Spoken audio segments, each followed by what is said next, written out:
이재명 당대표 비서실장, 네.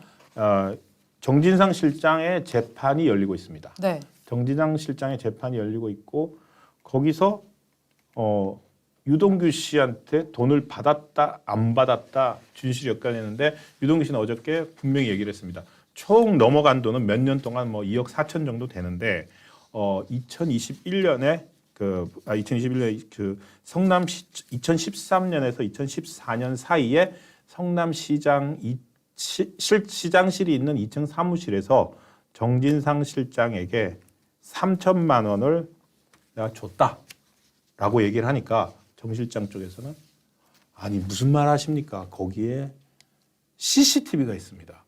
그 CCTV가 있는 곳에서 돈을 준다는 게 말이 됩니까? 유동규 씨가 얘기했습니다. 형 그거 가짜라고 그때 얘기했잖아 나한테. 그러면서 이재명 시장이 어느 정도인지가 다시 드러나고 있는데 이 성남시청 시장실 CCTV는 이재명이라는 브랜드였어요. 맞습니다. 당시에.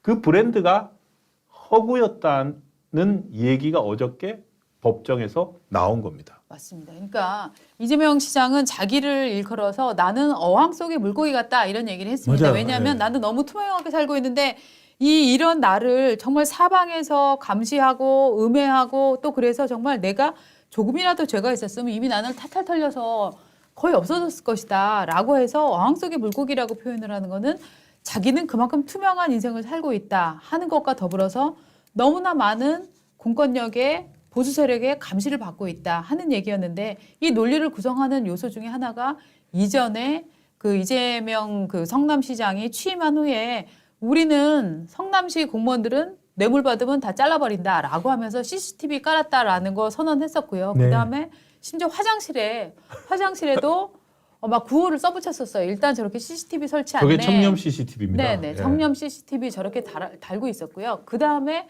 또 화장실에 붙여놨다는 저거 굉장히 화장실이 아니라 저 사무실 전체에 붙여놨었다는 거죠. 예, 사무실에 붙여져 있고 저 사진은 SBS 보도 사진 일부인데 남자들 소변 볼 때 네. 앞에 붙어 있는 거예요. 화장실에. 예, 소변 볼 앞에 딱 붙어 있어요. 그 사진도 있을 텐데. 그렇게 해서 뭐 공여자는 조사 도중 다른 혐의가 잡힌다. 털어서 먼지 안 나는 기업인 없다. 수사관은 협상을 제의한다. 뇌물 공여를 시인하지 않으면 다른 혐의로 구속시키겠다. 기업가는 사업체를 살려야 한다. 구속되면 자금이 안 돌아 사업체가 망한다. 자신이 살기 위해 공여자는 자백한다.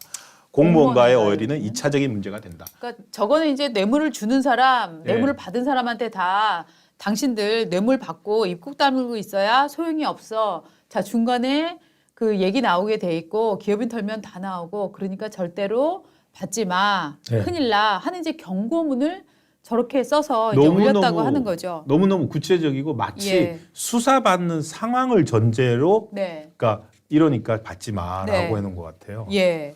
그랬는데 이제 저것이 그래서 실제로는 그 이재명의 CCTV는 거의 브랜드 같은 거잖아요. 그렇습니다. 예.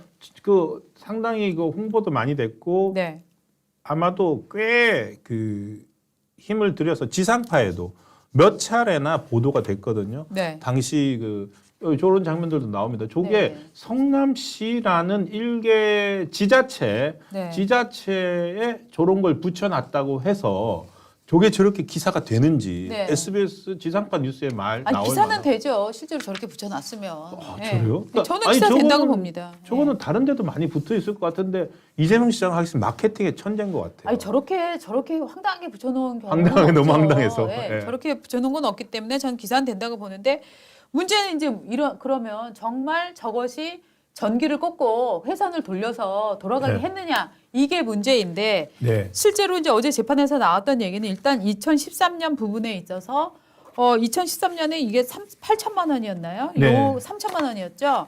받으면 3천만 3천만 원이었습니다. 예. 그러니까 정진상 씨가 3천만 원을 자기 사무실에서 받았다 하는 이 주장을 이 정진상 측에서는 부인하기 위해서 야 CCTV 있는데 어떻게? 라고 하니까 검찰이 야 근데 그거 관리 번호도 없고 네. 그거 아무것도 돌아가지 않는 거였다며 그거 멍텅구리였다며 라고 반박을 해버린 겁니다. 그렇습니다. 근데 이러고 났는데 또 유동규 씨가 네. 다른 얘기를 합니다.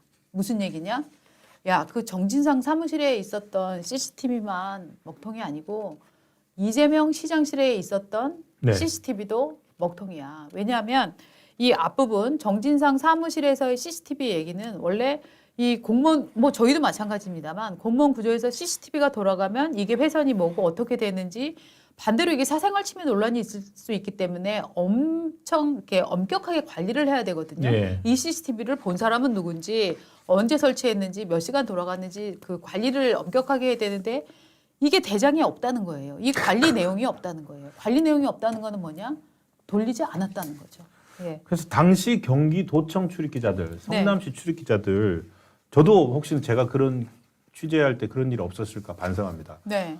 저거만 믿은 거, 보도 자료만 믿은 거예요. 맞습니다. 그러니까 보도 자료만 믿을 게 아니라 돌아가는 것도 확인을 하고, 네. 그리고 들어가서 평소에 불시에 쑥 들어가가지고 네. 제대로 찍히고 있는지도 확인을 하고.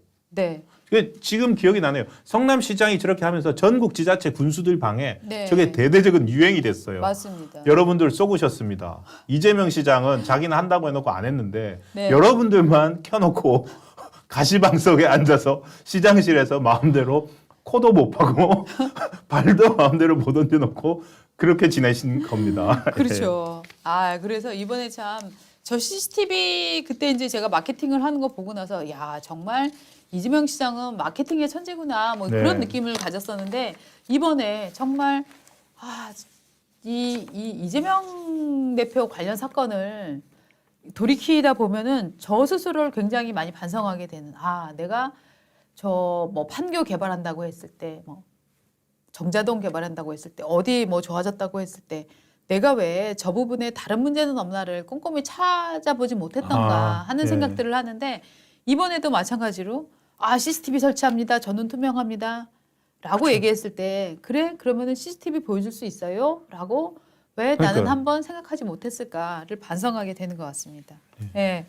자, 우리가 이제 이 이재명 재판에서 지난번에 그 저희가 여러분들 뭐 다 알고 계시는 검사 사칭 네. 이 건이 지금까지도 이 문제가 살아있는 이유는 2018년 경기도지사 선거에서 또 작년 대통령 선거에서 다시 그쵸. 이 문제가 제기가 됐고 예. 이 문제를 이재명 후보 이재명이 아니에요. 나는 한 적 없어요. 그거 PD가 다 알아서 한 거예요. 라고 말함으로써 이것이 이제 선거법 위반 뭐 이런 종류의 이제 문제들이 계속 얽혀가고 있는 거잖아요.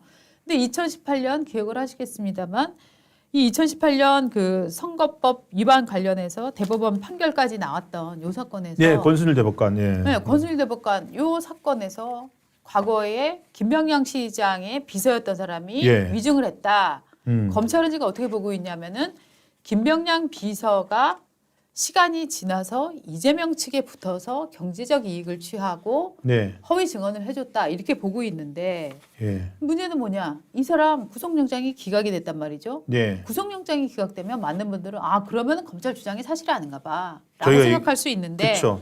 그게 아니라는 거죠. 네. 이 사람이 지금 혐의를 시인을 하고 있다는 겁니다. 그렇습니다. 네. 아시아경제의 어제 네. 단독 기사인데요. 예, 아시아경제 단독 기사인데 그 위증한 혐의에 대해서 위증 관련 혐의 사실을 본인이 시인을 했습니다. 그래서 이게 또 다른 그 불씨로 남아서 존재하고 있습니다. 그렇죠. 이게 이제 만약에 위증이면 상당히 크지 않습니까? 위증은 굉장히 크죠. 네. 매수에 의한 위증은 정말 큰 거예요. 그래서 물론 이제 이재명 네. 대표 쪽에서는 네. 위증 교사나 뭐 이런 게 아니라 맞습니다. 그냥 아는 대로 네. 진실을 얘기해 달라라고 부탁했을 뿐이다. 뭐 그런 부탁은 할 수 있죠. 네. 그런 얘기를 했다라고 지금 입장을 내고는 밝히고 있습니다. 있죠. 네. 요 사건도 사실은 뭐 여러 가지 뭐 이재명 관련 범죄 혐의는 너무나 여러 가지들이 있지만 저 개인적으로는 네. 법을 그 사법 시험에 패스한 그런 변호사 출신인데 그런 사람이 위증 법의 신뢰성을 정말 떨어뜨리는 위증 관련으로 앞으로 이제 뭐 기소가 되고 유죄 판결을 받는다라고 하면 이건 정말 굉장히 놀라운 일이다. 놀라운 일이 될 것이다 이렇게 생각을 합니다.